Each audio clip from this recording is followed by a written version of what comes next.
En el nombre del Padre, y del Hijo, y del Espíritu Santo. Amén. Ave María Purísima, sin pecado concebida.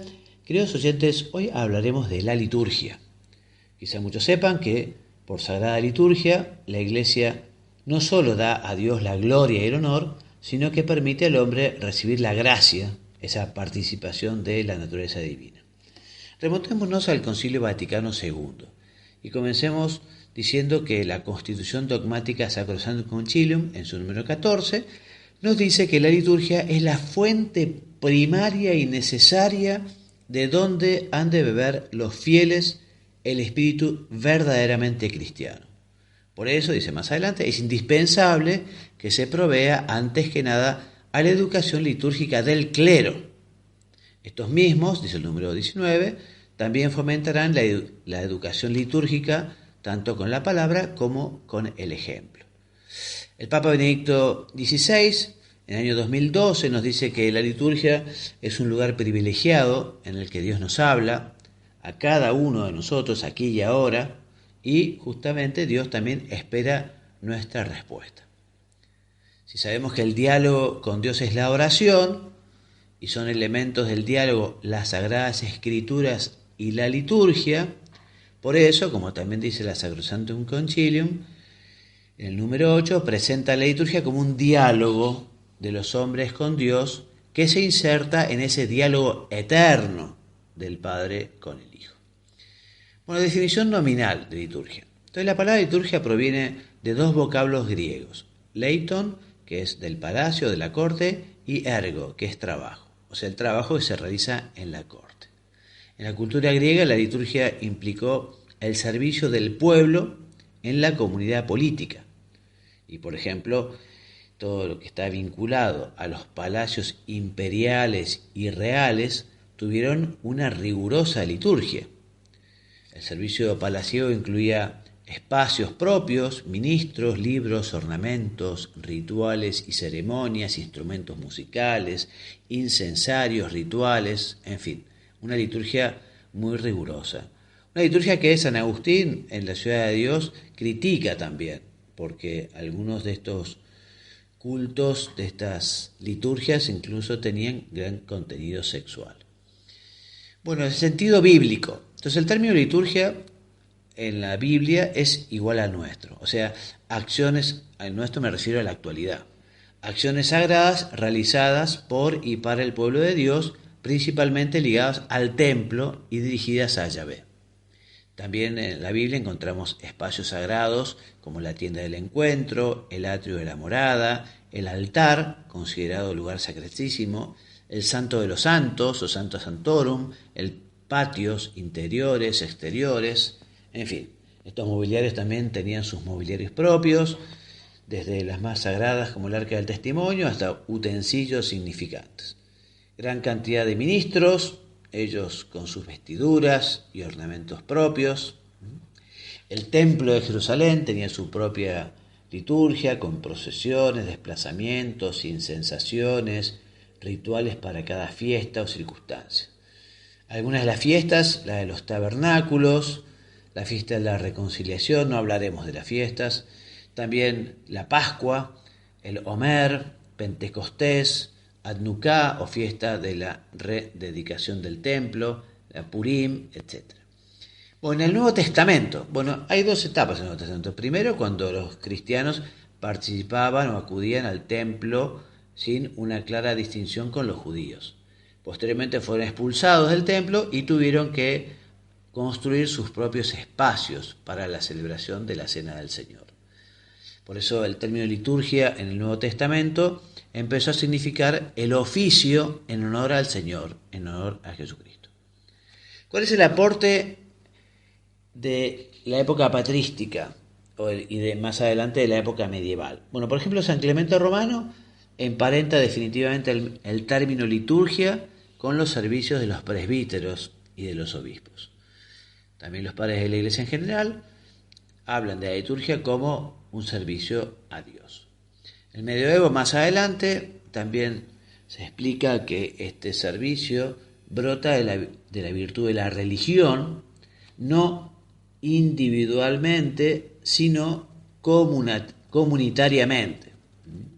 La virtud de la religión, como sabemos, es una virtud moral, por lo tanto es una virtud práctica. La virtud de la religión se fortalece con la liturgia.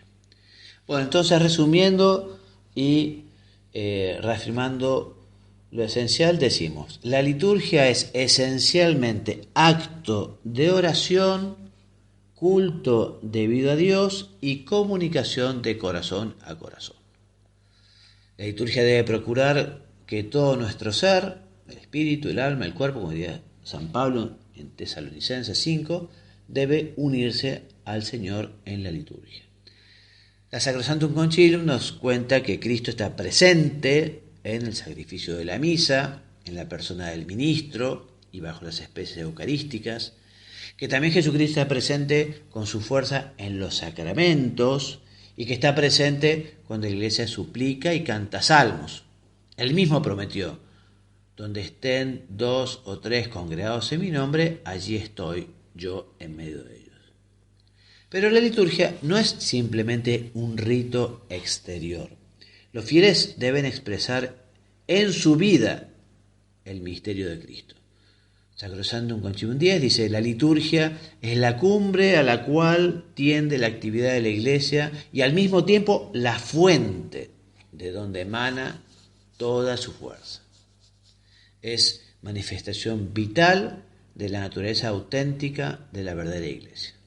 Repetimos, la iglesia hace presente a Cristo en la iglesia por el santo sacrificio de la misa. Bueno, la liturgia es actividad del hombre y actividad de Dios. Dice el Catecismo en su número 1069.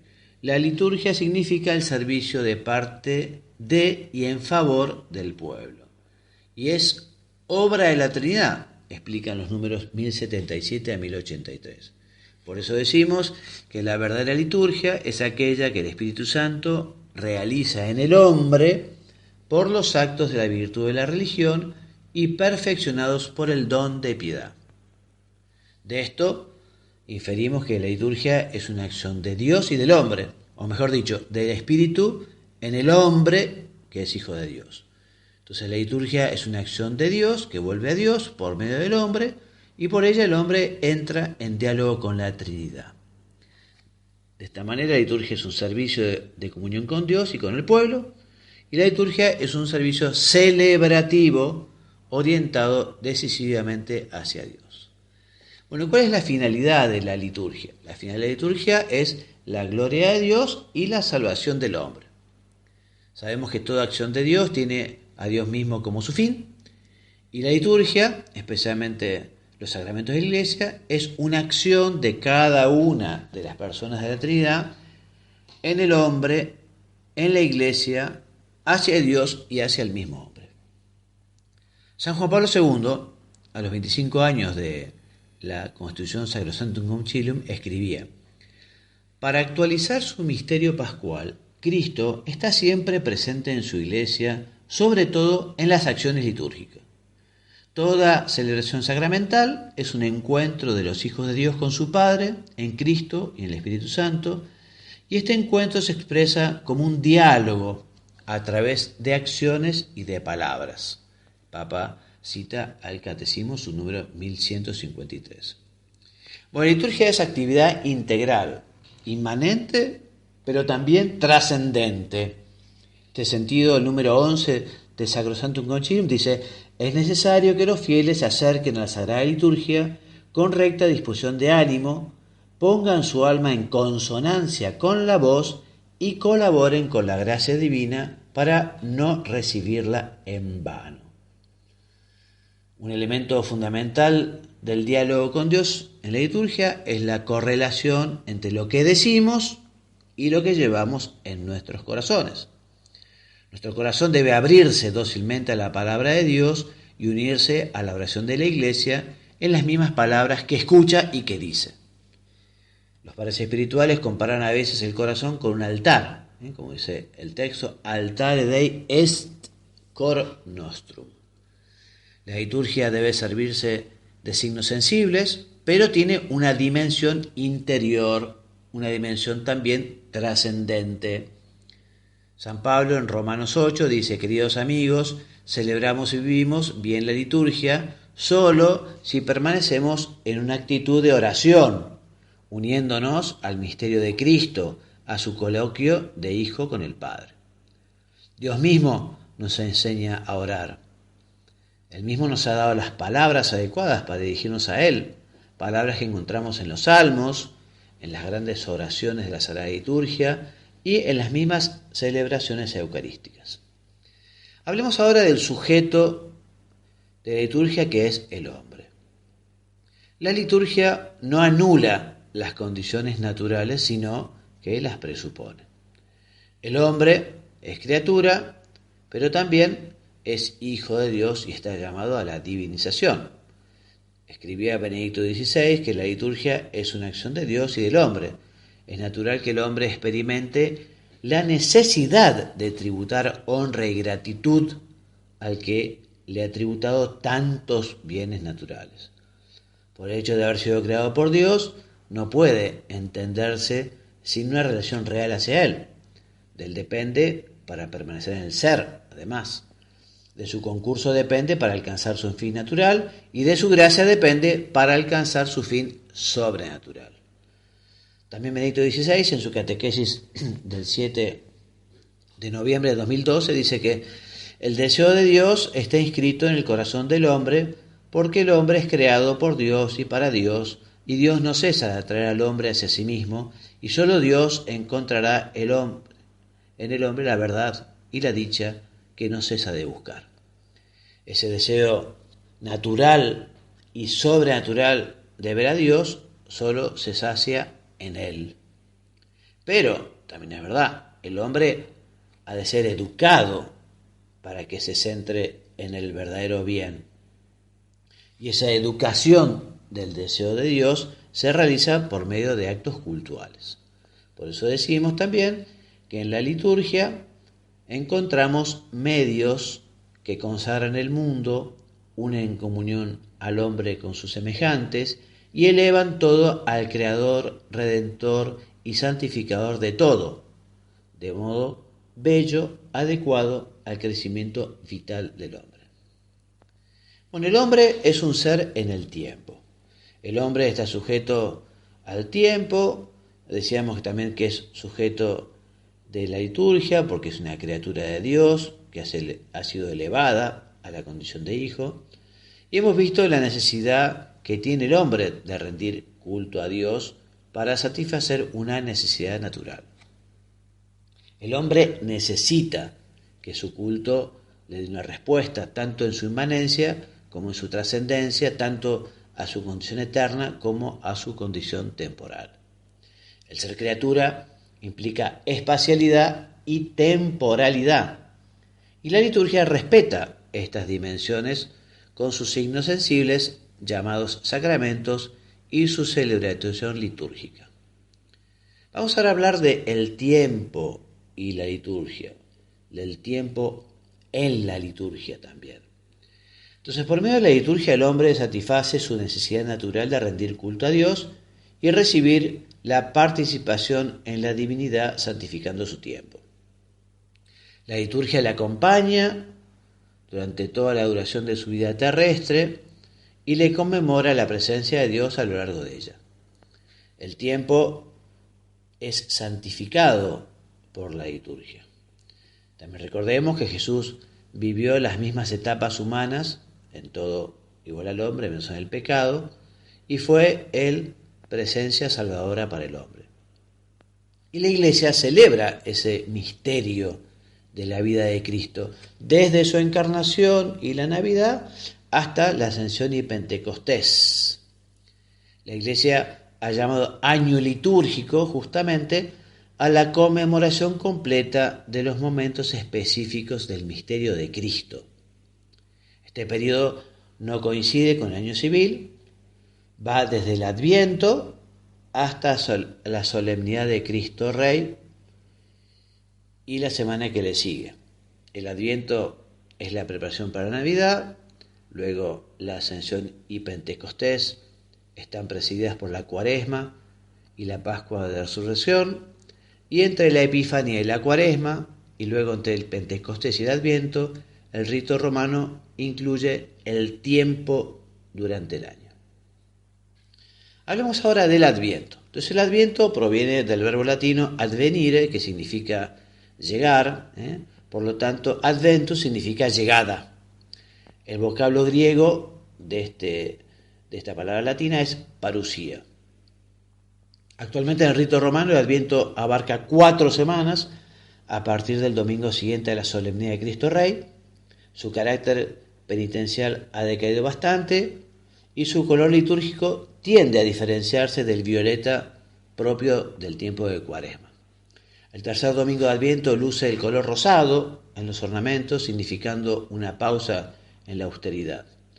Y durante las misas dominicales del Adviento se suprime el Gloria, pero no el Aleluya de la antífona antes del Evangelio. El Adviento tiene una novena con un formulario propio a partir del 17 de diciembre.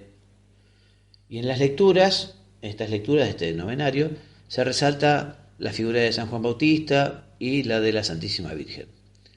Este periodo termina con la víspera de Navidad, el día 24 de diciembre. El tiempo de Navidad y la Epifanía. Entonces el Adviento se planifica en la Navidad y en la Epifanía. La fiesta de Navidad, junto con la de Pascua, son las fiestas cristianas más antiguas. La solemnidad de la Navidad se inaugura con la liturgia vespertina, pero la pastoral litúrgica da preeminencia a la misa de la noche y del día. Los ornamentos que se utilizan en la misa son blancos, se retoma el canto o rezo del Gloria para todas las misas de la octava de Navidad y para las de los subsiguientes domingos. Las lecturas de la misa de la noche nos ayudan a conmemorar el día del nacimiento en Belén. Las lecturas del día nos recuerdan que Él nació y es el Emmanuel, el esperado, el deseado. Contra las desviaciones provocadas por las herejías del docetismo y el gnosticismo y el maniqueísmo, que rechazaban lo material, que rechazaban el cuerpo de Jesús. Esta primera herejía, ya existente en la época apostólica, afirmaba que el cuerpo de Cristo era una realidad aparente y nosotros veneramos el cuerpo de nuestro Jesucristo. El tiempo de Navidad pone de relieve la importancia y bondad de la carne humana asumida por Dios. La Navidad consta de una octava, en lo que no disminuye la solemnidad, donde todos esos 8 días siguientes se celebra como si fuera el mismo día de Navidad. Y el espíritu o la espiritualidad de la solemnidad de la Navidad implica el anonadamiento, la simplicidad, la llamada a la salvación. Dios se hace hombre débil para que el hombre conozca que no es autosuficiente, sino que depende de Dios. Y a la vez para que se sepa responsable de la salvación y de las demás necesidades del prójimo. La solemnidad de la Epifanía. El credo del Concilio Niceno-Constantinopolitano reza: la segunda persona de la Santísima Trinidad se encarnó por nosotros los hombres y por nuestra salvación. De modo que Dios se hizo hombre para salvarnos. El término Epifanía viene del griego, que significa fos, luz, fuego, luz del cielo. El prefijo epi significa hacia afuera, alrededor, en torno. Y Epifanía, por lo tanto, significa literalmente manifestación luminosa, aparición pública y notoria. En el Antiguo Testamento las epifanías son las obras portentosas de Dios. En el Nuevo Testamento, por ejemplo, son 3 las teofanías: la del bautismo en el Jordán, la de la transfiguración en el monte Tabor y la conversión de Pablo. La teofanía de Jesús no es estruendosa, no se impone por el terror de los relámpagos, sino que viene sin dejarse sentir. Esta solemnidad de la Epifanía es una manifestación discreta, es una manifestación que se verifica en la simplicidad del pesebre, con la adoración de los magos. También la manifestación de Jesús en las bodas de Caná y el bautismo en el Jordán, decíamos, son epifanías. Los tres signos de la epifanía implican, por un lado, un llamado universal a la salvación, la oración de los magos para todos, un llamado a la interioridad de la fe, como los apóstoles en Caná, un llamado a la misión como coherencia del bautismo, que es el bautismo de Jesús en el Jordán, como inicio de su ministerio público. En el rito romano, el tiempo de Navidad concluye con la fiesta del bautismo del Señor, que se celebra el domingo siguiente al 6 de enero.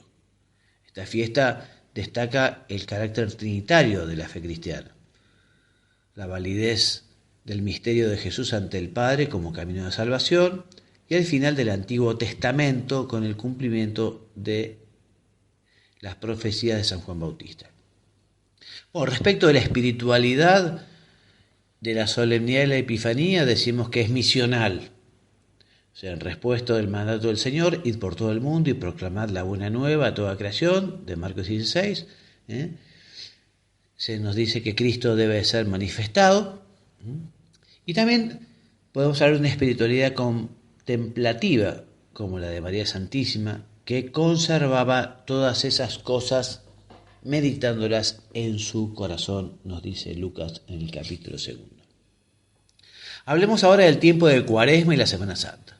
Entonces, la Cuaresma es un camino de preparación para la gran solemnidad del cristiano, que es la Pascua.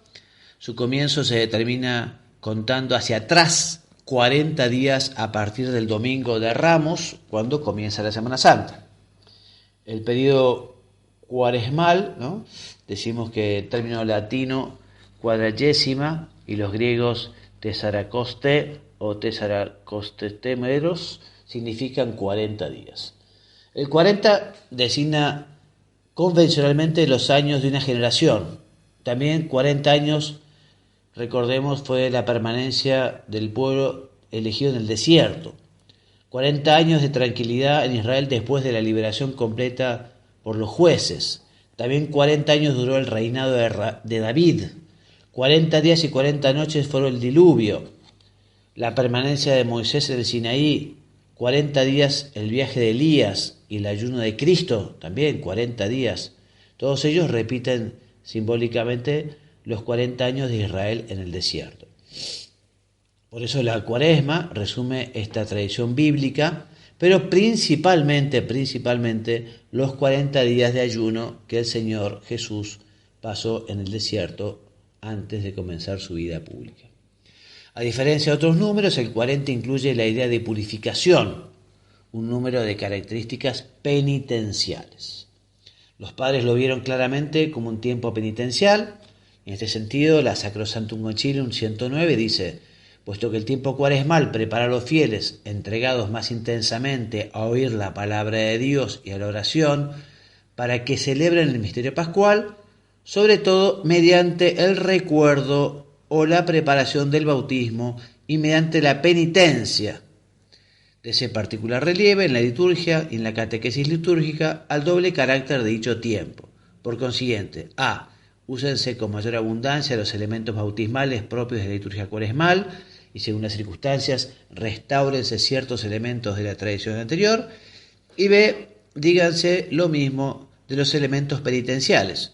Y en cuanto a la catequesis, incúlquese a los fieles, junto con las consecuencias sociales del pecado, la naturaleza propia de la penitencia, que lo detesta en cuanto es ofensa a Dios.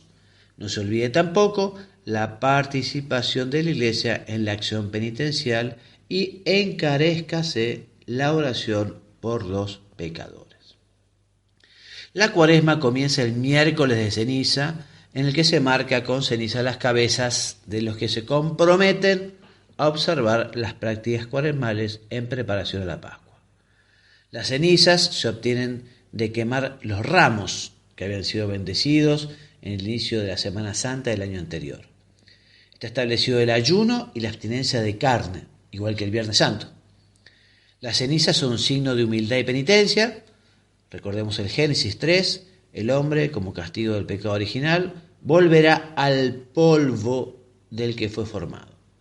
En el Nuevo Testamento, Mateo 11, Las palabras del Señor: ay de ti, Corosaín, ay de ti, Betsaida, porque si en Tiro y en Sidón se hubieran hecho los milagros que se han hecho en vosotros, tiempo ha que en el Sayar y ceniza se habrían convertido. Las lecturas del miércoles de ceniza invitan a la conversión, enseñan acerca del verdadero ayuno que se basa en la caridad y remarcan las 3 obras de la religión realizadas ante Dios y no ante los hombres, o sea, la limosna, la oración y el ayuno. La oración colecta orienta las prácticas cuaresmales en el camino de la verdadera conversión y la lucha contra el mal. El sacerdote, cuando impone la ceniza, reza: conviértete y cree en el Evangelio, o puede decir también: recuerda que eres polvo y en polvo te convertirás. Antes de la bendición final de la misa se puede impartir la oración sobre el pueblo. Los domingos de Cuaresma prepararán al pueblo de Dios a la vigilia pascual.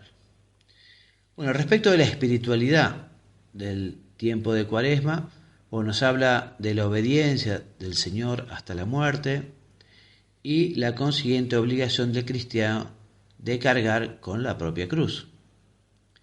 Nos habla también del sacrificio redentor por nuestros pecados y nos invita a la penitencia y a la conversión.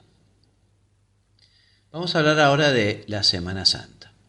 Entonces, la Semana Santa recibe el nombre de Semana Mayor. De hecho, todo domingo conmemora la Pascua.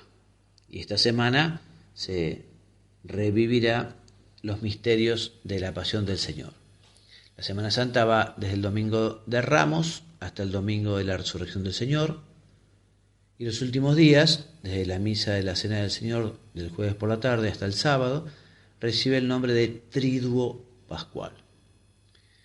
El Domingo de Ramos de la Pasión del Señor. Como los israelitas se acostumbraban a subir a Jerusalén por la fiesta para celebrar el nombre de Yahvé, dándole gracias en una peregrinación religiosa anual en la Pascua. También Jesús sube a Jerusalén con sus padres. Recordemos San Mateo que Jesús entró triunfalmente en un burrito y que la gente tendía los ramos por el camino. Esto implica una sustitución del altar. Esos ramos se llevan para el altar, los ponen a los pies del Señor.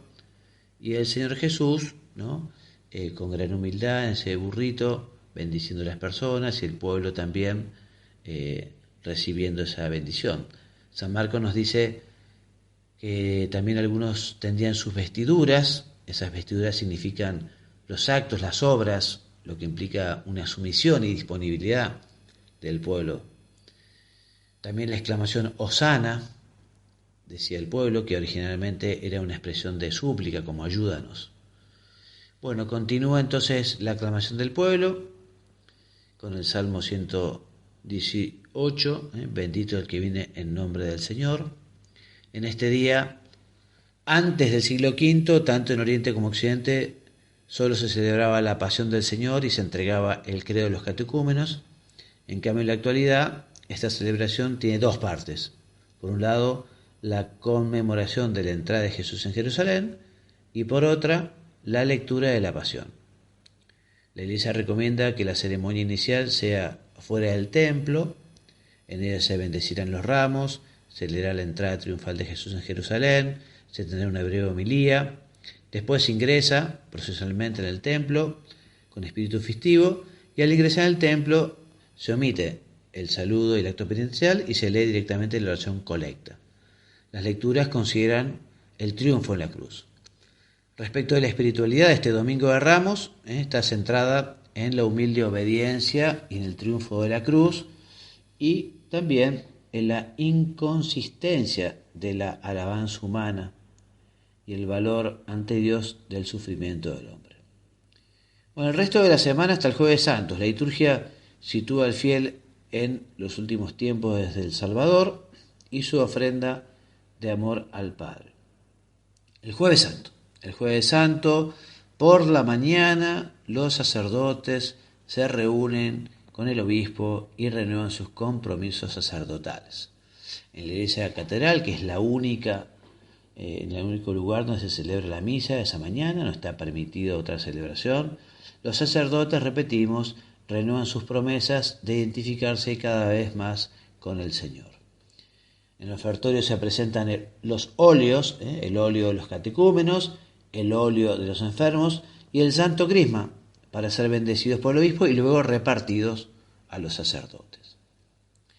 El trío pascual. Entonces el jueves santo de la misa en la cena del Señor, que se celebra por la tarde, ese día, esa noche, esa tarde, ese jueves, en la misa de la cena del Señor, se conmemoran 3 misterios: la institución de la Eucaristía, la institución del sacerdocio ministerial y el mandato de la caridad, después de que Jesús le lavara los pies a los discípulos.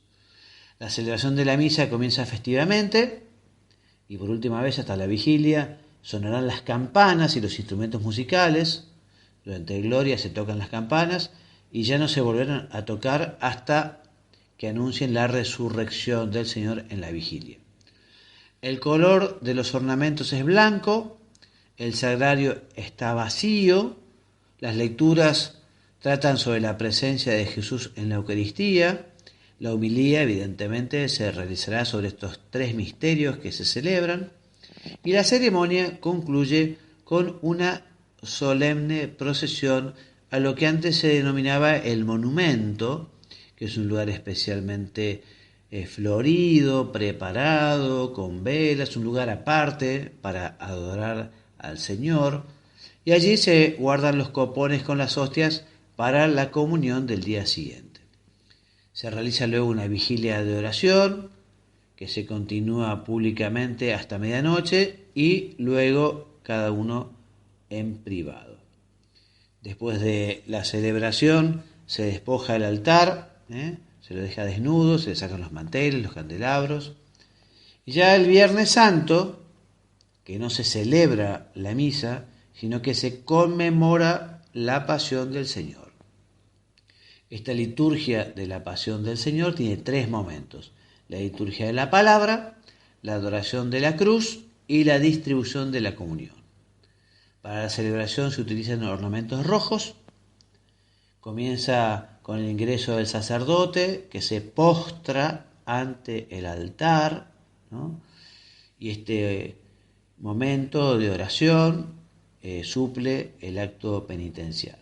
Después de estos instantes, el sacerdote reza la oración colecta y se realizan luego las lecturas que ilustran el sacrificio del siervo sufriente de Yahvé y el relato de la pasión del Evangelio de San Juan. El sacerdote dirá una breve homilía, rezará luego la oración universal y luego comienza la segunda parte de la celebración, que es la adoración del misterio de la cruz. Al finalizar se coloca un mantel, se reza el Padre Nuestro y se distribuye la comunión. Al finalizar se reza la oración sobre el pueblo. Obviamente en este día meditamos la sepultura de Jesús y su descenso a los infiernos. El tiempo de Pascua. El tiempo de Pascua comienza con la vigilia de Pascua y se extiende durante 50 días hasta la solemnidad de Pentecostés. El nombre viene del Antiguo Testamento, del Pesá, que recordaba la liberación de Israel de los egipcios.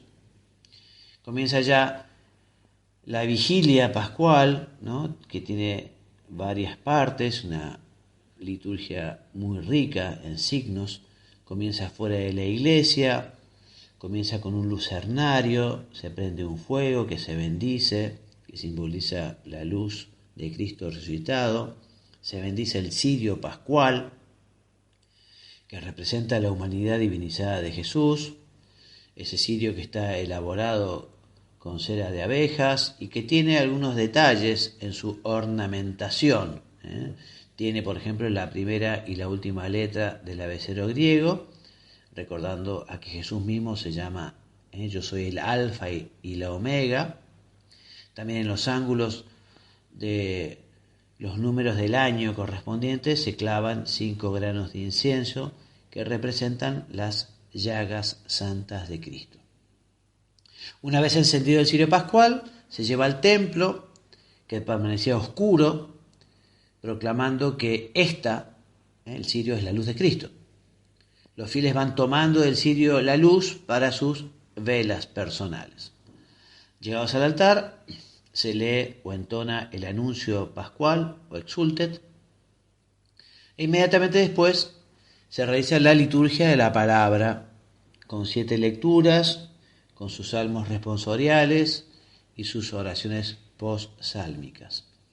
Al final de la lectura del Antiguo Testamento se entona el Gloria, e inmediatamente después se lee la epístola. Luego se entona el Aleluya, se proclama el Evangelio narra la resurrección del Señor, el sacerdote predica una breve homilía, y después de la homilía comienza lo que es la liturgia bautismal y de la confirmación. Los fieles bautizados renuevan sus promesas bautismales. Si hay bautismos, el celebrante bendice la fuente bautismal, rocía con esta agua a los fieles bautizados y procede a bautizar y confirmar a los que se prepararon durante el año. Estos mismos luego en esa misa recibirán su primera comunión. Terminada la liturgia bautismal, comienza el ofertorio y el resto de la misa continúa como habitualmente.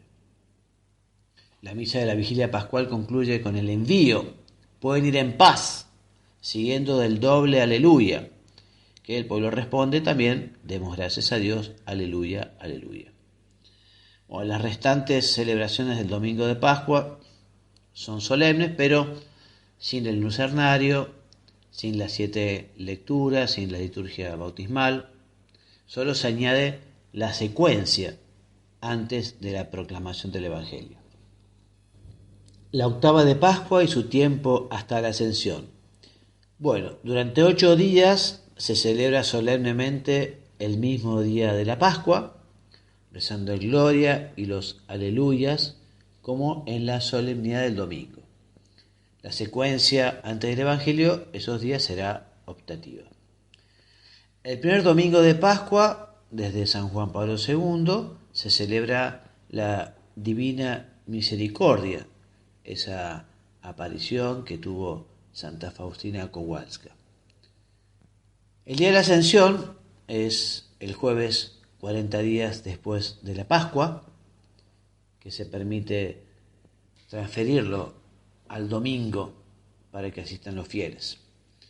El domingo de Pentecostés, el misterio total de la Pascua se planifica en Pentecostés con la venida del Espíritu Santo.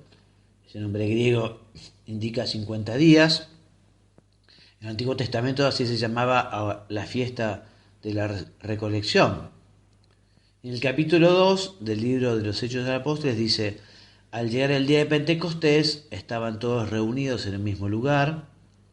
Se trataba todavía de celebración de Pentecostés judío, pero habían pasado 50 días desde el día de la Pascua del Señor, que tuvo lugar en coincidencia con la Pascua judía. El día de Pentecostés se encuentra una comunidad reunida, convocada. Esto en griego se dice eclesia, de donde viene justamente nuestro término iglesia, del nuevo pueblo de Dios. La solemnidad de Pentecostés ocurre, repetimos, 50 días después de la Pascua del Señor. Celebramos el envío del Espíritu Santo por parte del Padre y del Hijo para constituir a su nuevo pueblo por el doble mandamiento del amor y el envío misional. La solemnidad comienza con la misa vespertina de la vigilia, y para la misa durante el día existe otro formulario. La solemnidad de Pentecostés es la fiesta de la Iglesia constituida para ser enviada. Esta es la espiritualidad propia de la Pascua y de Pentecostés. Resucitar espiritualmente con el Señor en su gracia para ser más conscientes de la pertenencia a la Iglesia y partícipes de su misión. ¿Y cuáles son las solemnidades? Y vamos terminando. Las solemnidades posteriores a Pentecostés. Entonces, después de Pentecostés celebramos la solemnidad de la Santísima Trinidad, luego la solemnidad del cuerpo y sangre de Cristo, Corpus Christi, que es el jueves siguiente al domingo de la Santísima Trinidad. Ese día se pide que se haga una manifestación pública del culto eucarístico por medio de la procesión con el Santísimo Sacramento, que habitualmente es presidida por el obispo local y concelebrada por el clero. Y una tercera fiesta, posterior a Pentecostés, es la fiesta, la solemnidad del Sagrado Corazón de Jesús, el segundo viernes posterior a la Santísima Trinidad y viernes posterior al Domingo de Corpus Christi. Esta fiesta tiene como finalidad celebrar el amor divino manifestado en la humildad del Verbo encarnado. Bueno, y así terminamos entonces nuestra larga introducción a la liturgia. Me despido enviándoles la bendición, que Dios los bendiga y los haga muy santos. Amén.